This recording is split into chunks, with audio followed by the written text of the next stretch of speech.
सर्वांना. माझे नाव राघवेंद्र रणजित शेडगे आहे. मी इयत्ता 4थी वर्गात शिकतो. आज मी तुम्हाला महाराष्ट्राचे राजे महाराजाबद्दल सांगणार आहे. महाराष्ट्रात अनेक महाराजे जन्मलेले आहेत. त्यातून एक आहे छत्रपती संभाजी महाराज. छत्रपती संभाजी महाराजचा जन्म 14 मे 1657 ला झाला आहे. छत्रपती संभाजी महाराजांनी संस्कृतमध्ये एक बुद्धिभूषण नावाचे एक ग्रंथ लिहिलं आहे आणि एक हिंदी मध्ये ग्रंथ लिहिला आहे ज्याचं नाव आहे नैतिक भेद.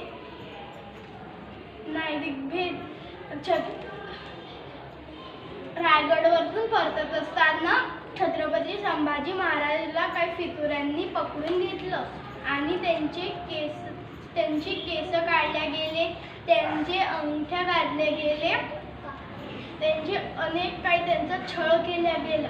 अशा महाराजांसाठी आपले टाळी वाजवायला पाहिजे आणि छत्रपती संभाजी महाराज की जय असं म्हणून मी धन्यवाद करतो.